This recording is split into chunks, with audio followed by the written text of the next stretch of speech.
I've been a dasher for 3 years, long enough to know that most orders blur together into one endless loop of doorsteps and fast food grease. But there are a few that stick with you. The late night deliveries when the world feels off, when the streets go quiet and your headlights are the only thing cutting through the dark. I never liked those runs, but money is money, and sometimes the app doesn't give you a choice. It was around midnight when the order came in. Pick up from a 24-hour burger joint I'd been to 100 times before. Cheeseburgers, fries, shake, standard stuff. The delivery address was only a few miles away, a little outside the city where the suburbs started to bleed into woods and empty lots. I almost didn't accept it, but the payout was decent and I was already out. When I got to the restaurant, the staff seemed off. The guy at the counter avoided eye contact, just shoved the bag toward me without a word. Grease stain spotted the paper, but there was another stain too dark, spreading from the bottom corner like an old wound. I almost said something, but I didn't. I've picked up some nasty orders in my time, and maybe it was just spilled sauce. I slid the bag into my hot box, shut the flap, and tried not to breathe too deeply. The drive out to the drop-off was quiet, too quiet. My GPS led me down streets I didn't recognize, past houses with no lights on, until finally I reached a cul that looked like it hadn't seen life in years. The streetlights were dead. Every house was dark, except one. The porch light glowed dim yellow at the end of the circle, like a lure in deep water. My stomach sank as I pulled up, headlights brushing against warped siding and cracked shutters. The number matched the one in the app. I grabbed the bag. It was heavier than it should have been, much heavier. The grease and red stains had spread further, seeping into the bottom like the bag itself was sweating. The smell hit me then, strong and sour, metallic and raw. Not food, not anything that should be in a delivery bag. I should have driven away. Every nerve in my body told me to drive, but instead, I walked up to that porch. As I set the bag down, something shifted inside, heavy, wet. My hands came away sticky. My chest tightened, and before I could stop myself, I untwisted the paper handles and peeled it open. It wasn't burgers. It wasn't fries. It was meat. Raw, bloody slabs of meat, bundled in butcher paper that was already falling apart. Fat glistened in the porch light. Veins of gristle winding through hunks of muscle that looked disturbingly human. On top, nestled between the cuts like garnish, was a folded piece of receipt paper. I picked it up with shaking fingers. It wasn't an order slip. It was a note. In thick black ink, written in jagged strokes, were 5 words. Next stop, your house. My throat closed. My car sat just yards away, its engine still ticking from the drive. But it suddenly felt like it was miles. I crumpled the note, dropped the bag, and stumbled backward. That's when the porch light went out. The house was dark, utterly dark. I heard movement inside, a floorboard creaking, slow, deliberate, right behind the door. Then the knob rattled. I bolted.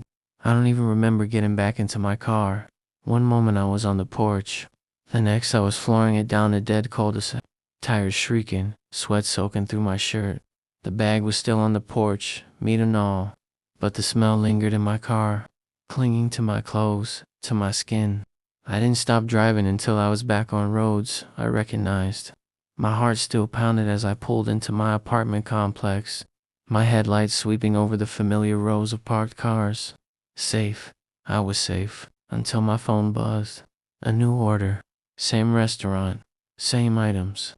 Same payout.com. But this time, the delivery address wasn't the cold-d-sac.com.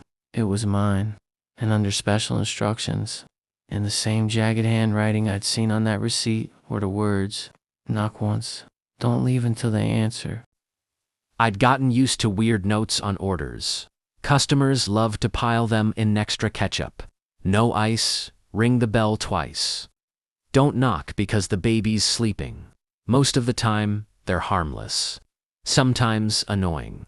Rarely creepy. But that night, the instructions weren't just creepy. They were wrong. The order came in late, past 1 a.m. pickup from a taco place downtown. Drop off on the edge of the city. The payout was good enough to make me ignore the time. Even though I usually tried to end my nights before then, Something about those hours felt heavier. Like the world had gone quiet, except for me. When I picked up the bag, I noticed the receipt. Not the order receipt, the special instructions. In bold letters, underlined twice, it said, "Do not speak. Do not look at them. Place the food on the bed." I laughed out loud at first. Sitting there in the parking lot with the bag warming my lap, I thought maybe it was some kinky couple messing around. Maybe a prank. DoorDash is full of idiots trying to be funny. But when I pulled up to the address, the laugh died in my throat. The house wasn't a house at all. It was an old duplex, 2 stories, windows boarded up on one side. The lawn was wild, tall grass swaying in the humid night breeze. A porch light glowed weakly, casting a sickly yellow pool onto the warped boards. I checked the number twice. This was it. I grabbed the bag and walked up. My shoes thudded against the porch. Before I could knock, the door creaked open. Slowly, silently. I froze. No one stood there. Just the yawning black of the interior, smelling faintly of mildew and something sour. The instructions came back to me. Don't speak. Don't look. Place the food on the bed. I should have left the bag on the porch and bolted. I know that now. But something about the open door, the silence of the street around me, made me feel like I was being tested. So I stepped inside. The air was thick, humid, like the house was breathing. The floor creaked under my weight. Ahead of me, a narrow hallway stretched into shadow. I hesitated, but then a voice whispered from the dark, soft but urgent. "Bedroom." To the left, I clenched my jaw, clutching the bag tighter. Don't speak. Don't look. Just follow instructions. I walked down the hall, every step echoing louder than it should have. At the end, a door waited half open, spilling a line of pale light across the floor. I nudged it open with my elbow. The bedroom was nearly empty. No pictures, no furniture, except for a bed shoved against the far wall. The mattress sagged, covered in a filthy white sheet, and something was lying beneath that sheet. It was breathing. The rise and fall of a chest, slow and deliberate. I didn't look. My eyes stayed fixed on the bed frame, the peeling paint, the shadows trembling across the floor. I set the bag down on the mattress, right beside the moving shape. The sheet rustled. A hand slid out, pale, long-fingered, nails black and cracked. It brushed the bag, pulled it toward the body beneath the cloth. I turned to leave, every muscle trembling. That's when the voice came again. Closer, right behind me. "You forgot the drink." My heart stopped. I hadn't brought a drink. The order hadn't included one. I didn't turn around. I didn't speak. I bolted down the hall, out the door, across the porch. My feet barely touched the steps. I launched myself into my car, slammed the door, and peeled away so fast I nearly tore my bumper off on the curb. My chest heaved. My hands shook against the steering wheel. When I checked the app, the order was still open, not completed. The system wouldn't let me mark it delivered. Instead, a new line of text had appeared under special instructions. "Next time, don't run." When you've been doing food delivery long enough, you learn to shrug off weird app glitches. The app freezes, wrong addresses, duplicate orders, they happen. But what happened that night wasn't a glitch. It started with a simple order: chicken wings and fries. From a dive bar on the east side, easy money. I picked up the bag, double-checked the receipt, and drove out to the customer's address. It was an old apartment complex I'd been to before, the kind with flickering hallway lights and peeling wallpaper. The unit was 3B. I walked up, knocked, and waited. No one answered. I knocked again, then texted through the app. Nothing. Finally, I set the bag down, snapped a photo for proof, and marked it delivered. That's when my phone buzzed. New delivery request pickup. Same restaurant, Drop off 3B. I frowned. Must have been a second order from the same customer. Weird, but not unheard of. So I drove back, picked it up, and returned to the same hallway, same door.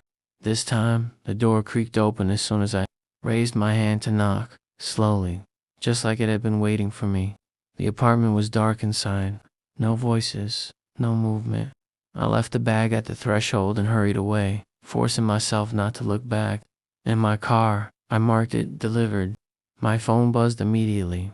New delivery request, pickup, same restaurant, drop off 3B. My chest tightened. It wasn't possible. The restaurant shouldn't even have had time to make another order. But when I checked the app, the pickup was ready. Against my better judgment, I drove back. The cashier didn't say a word, just handed me the bag, eyes dull, like she'd done this 100 times already. By the time I reached the complex again, I was trembling. I told myself I'd leave the bag in the lobby, snap a photo, and end it there.